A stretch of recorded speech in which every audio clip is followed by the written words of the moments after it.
साच कहूं जग मारन आवे, और झूठ कही ना जाइयो, और साच ने पूरा पावते झूठों जगपति आई। एक पंडित जी था,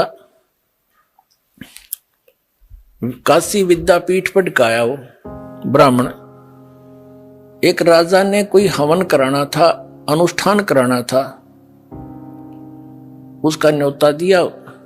उसको रोजाना 1 रुपया दान दक्षिणा दे देते, वो पाठ करने लग गया। 1 महीने का कराना था।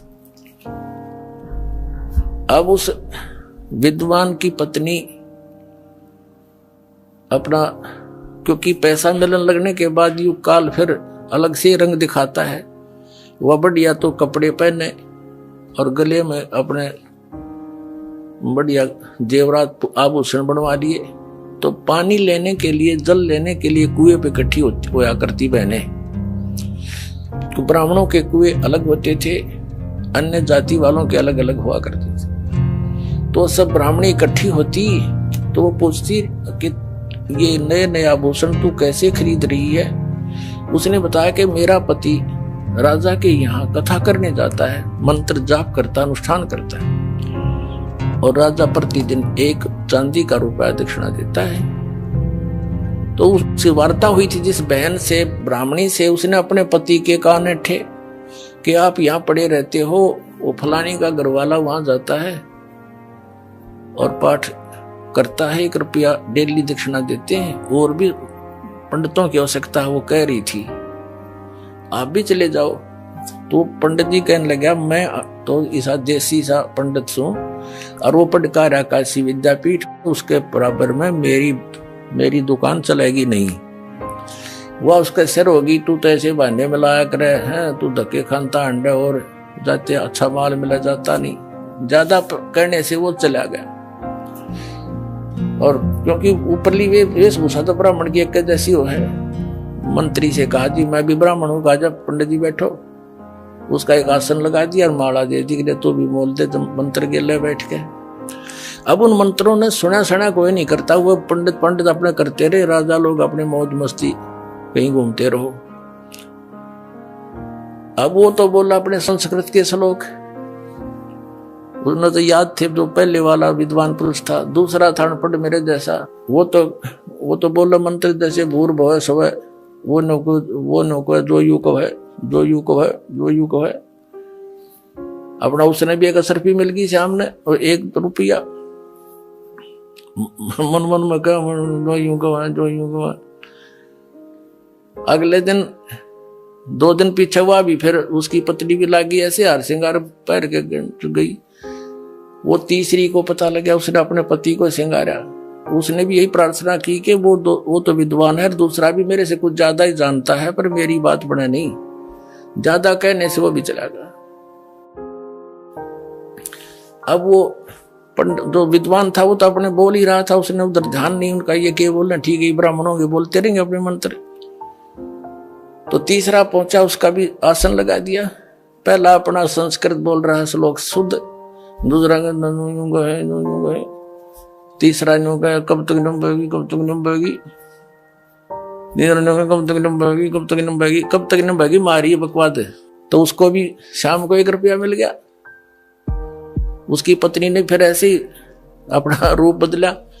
तो चौथे से भी फिर ऐसी ही बात हुई, चौथा भी शंकर का चला गया, उसका भी लगा दिया वहां पर आसन। अब पहले वाला तो बोलता है शुद्ध संस्कृत के श्लोक, दूसरा कहता है, तीसरा कहता कब तक नंबेगी, चौथा बोला नंबर दे जब तक नंबेगी।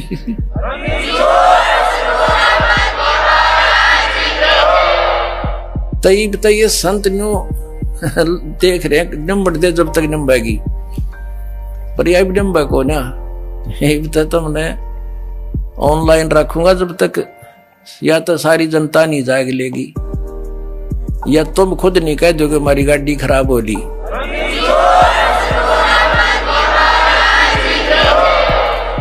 एक भक्त कह रहा था कि 2-3 प्रकार के यात्री होते हैं। जैसे कोई बस जा रही है और बस रुकेगी और साथ में दूसरी बस खड़ी होगी, तो बुद्धिमान तो तुरंत समझ जाते हैं और गाड़ी में कोई गड़बड़ है भाई, या झटके बटके मार के चल है, उतर कर तुरंत दूसरी में चढ़ जाते हैं। ये तो फर्स्ट टाइप के बुद्धिमान है। दूसरे ऐसे होते हैं कि कंडक्टर नीचे बढ़ कर देखने लगेगा, वो समझ जाएगा कि इधर गड़बड़ हो रही, तो तब उतरेंगे।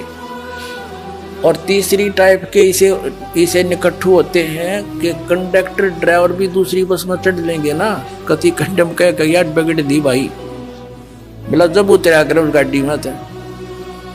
तो ऐसे जो बुद्धिमान व्यक्ति हैं, दास के संकेत को समझकर छोड़कर भाग जाओगे उनकी खराब गाड़ियों को, जिसमें सफर करना चाह रहे हो, पंचर हुई खड़ी, उनके टायर ने ट्यूब कुछ भी कोई ना, यानी कोई आधार ही नहीं है उनका गाड़ी का चलने का। राम नाम की गाड़ी जो बनाए बैठे हैं वो शास्त्र विरुद्ध साधक।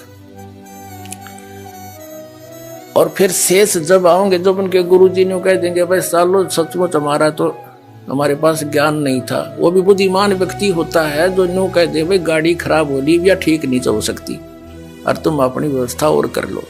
तो ये संत तो उन ड्राइवर कंडक्टर भी निकम्मे हैं, न्यू ना कहेंगे हमारा द्वारा भक्ति नहीं है और जाओ तुम ले लो नंबर वाला जाके, ये तो उनसे भी नालायक है फिर तो कहने का भाव ये है पुण्यात्माओं, अब ये परमात्मा कबीर जी का आदेश है कि पूरे विश्व में ये सत संदेश जावेगा, पूरी पृथ्वी के जीव प्राणी परमात्मा के बच्चे बतेरे युगों से दुख पा रहे हैं, अब ये इस नाम को ग्रहण करेंगे, सतनाम को। न इसकी छींट भी ना लगने दी थी परमात्मा ने, अरीब डंडोरा पिटवा दिया, अब बखेर रखा आपके ऊपर, वर्षा करवा दी सच्चे ज्ञान की, और सतनाम चौथे महीने मिल जाता है, और सार नाम भी अब आपको मिला प्राप्त हो रहा है, जिसको आज तक ये ऋषि में ऋषि समझ भी नहीं सके।